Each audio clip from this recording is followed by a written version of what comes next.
वजीर वो हैं जो पहले हुकूमतों में रह चुके हैं, या नून लीग की हुकूमत में या पीपल्स पार्टी की हुकूमत में, और ज्यादातर तो मुशर्रफ साहब के लेफ्ट राइट सेंटर होते थे, सारे वहीं मौजूद होते थे। आपके पास कोई बहाना नहीं है। सिर्फ सबसे बड़ा मसला इमरान खान से शुरू होता है और फिर नीचे तक। लेकिन सबसे बड़ा जो बात है, अगर ये सिलेक्ट जाके बताते कि जी मेरी समझ बुझ है ही नहीं, मुझे तो क्रिकेट सिर्फ खेली है मैंने सारी उम्र, एक मुझे बता दें एक दिन ऑफिस चलाया था। घर नहीं चलाते।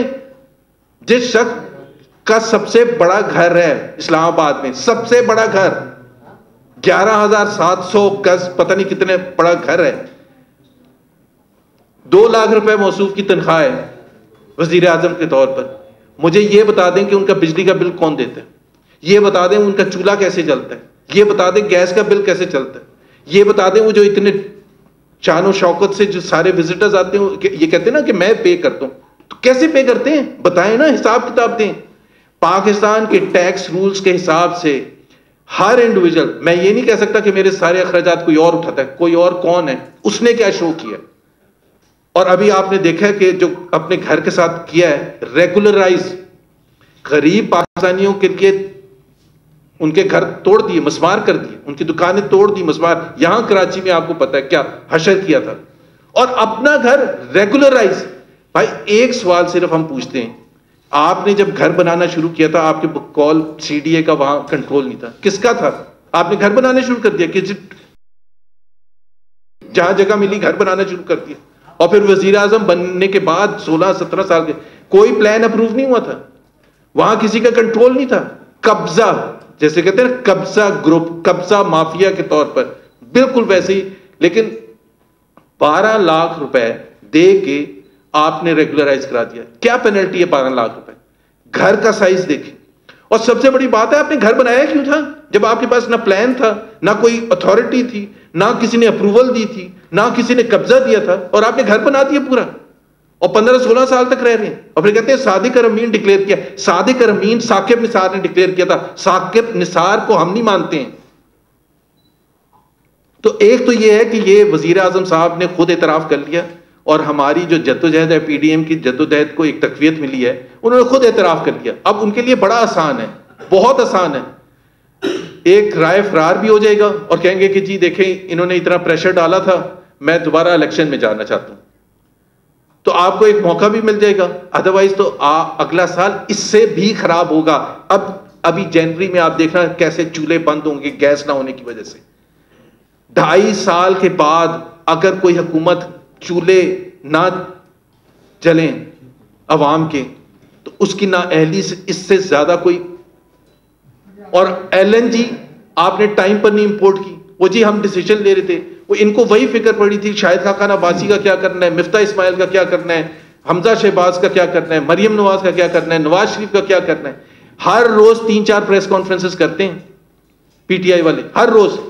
किसी में यह कहा जाता है कि जी हमें एहसास है कि अवाम के जो हालात हैं, महंगाई का हमें एहसास है, हमें गुर्बत का एहसास है, हमें बेरोजगारी का एहसास है, हम ये इक़दामात कर रहे हैं इसको ठीक करने के लिए। कभी आपने सुना है?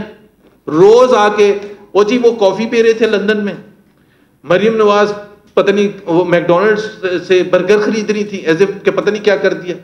मतलब आपके पास कुछ भी नहीं है, और ये तर्जुमानों की 25-30 की टीम है जिसको वजीर आजम साहब हर हफ्ते 1 या 2 दफा बुला के लेक्चर देते हैं।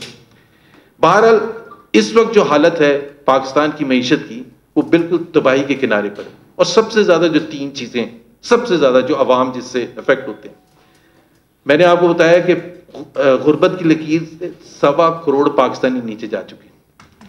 1 करोड़ नौकरियां देनी थी, 2.5 साल के बाद रिकॉर्ड ये है कि 70 लाख नौकरियां ले ली हैं। और फिर भी कहते हैं एक इंटरव्यू में कि मैंने 5 साल में कहा था, मतलब अगले 2.5 साल में 1 करोड़ 70 लाख जॉब्स देंगे। मतलब खान साहब को कोई रिलेशनशिप इकोनॉमिक्स की पता है कि इन्वेस्टमेंट होती है, ग्रोथ होती है, फिर उसके बाद नौकरियां मिलनी शुरू होती है। माइनस ग्रोथ पर कहीं नौकरी नहीं मिलती। 2% भी ग्रोथ हो तो नौकरियां नहीं मिलती, जाती हैं। 3% पर भी, 4%, 5% से ज्यादा अगर ग्रोथ नहीं होगी तो पाकिस्तानी अवाम सुन लें, नौकरियां निकलेंगी, मिलेंगी नहीं।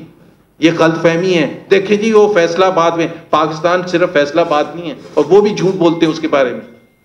2.5 22 करोड़ अवाम को नौकरियां चाहिए, सिर्फ चंद लोगों को नहीं चाहिए, सिर्फ वो जो 50-60 काबीने में बैठे हैं उनके लिए नौकरियां नहीं है। तीसरी चीज अनएम्प्लॉयमेंट का मैंने जिक्र कर दिया। अब बात यह है कि अगर आपने ये तस्लीम कर लिया कि आपके पास वो 200 लोग निकम्मे थे जो आप कहते थे कि पता नहीं कहां से आएंगे और वो आके तकदीर बदल देंगे और पाकिस्तान में एक नया पाकिस्तान बनाएंगे, और फिर कहते हैं ये कोई स्विच तो नहीं है कि ऑन ऑफ कर दें। तो हमने तो नहीं कहा था कि 90 दिन की प्रोमिसेस आप करें, हमने तो नहीं कहा था 100 डेज का प्लान आप दें, हमने तो नहीं ये कहा था कि एक साल में आप टैक्स रेवेन्यू 4000 से 8000 कर देंगे, हमने नहीं कहा था। लेकिन जो हम कर रहे थे हर साल 20% इजाफा टैक्स कलेक्शन में, तो आपने तो उसको भी बर्बाद कर दिया। जहां से शुरू हुए थे वहीं खड़े हुए, 2.5 साल के बाद 4000 का टैक्स कलेक्ट करने की अहलियत है, और मैं एक साल में करके दिखाऊंगा, एक साल में करके दिखाऊंगा 4000 से 8000। कहां गए प्रोमिसेस? किसने नहीं किया?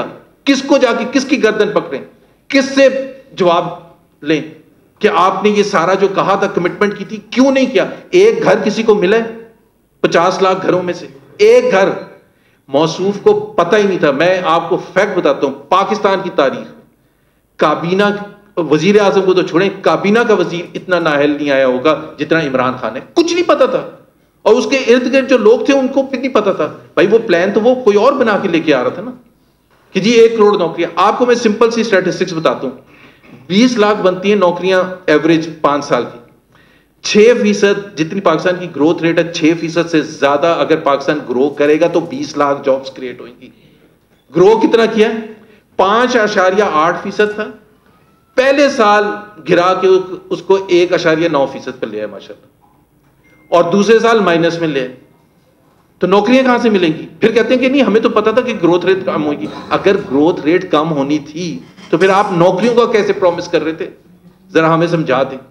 हम हंस रहे थे आपके 50 लाख घरों के हवाले। जिस हुकूमत इतनी नाअहल है कि 2.5 साल में एक घर नहीं बना सकती, वो अगले 2.5 साल में 50 लाख घर बना सकती। सो प्लीज इमरान खान साहब हमें भी और पूरी कौम को माफ करते हैं और यहां से चले जाएं।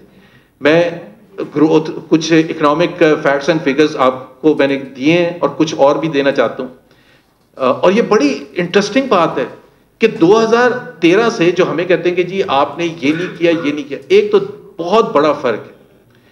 जब हुकूमत आती है कोई भी, जब हमारी हुकूमत आई थी तो 3% से कम था ग्रोथ, लेकिन असल कामयाबी होती है जब आप पॉजिटिव ट्रेंड करते हैं। पॉजिटिव का मतलब क्या है? ग्रोथ रेट ऊपर जाना शुरू हो गया, पहले साल में 4% से ऊपर चला गया, इन्फ्लेशन नीचे आनी शुरू हो गई, फिस्कल डेफिसिट कम होना शुरू हो गया एज अ परसेंटेज। तमाम एहदाफ जो थे मैक्रो इकोनॉमिक इंडिकेटर्स, अनएम्प्लॉयमेंट कम होनी शुरू हो गई।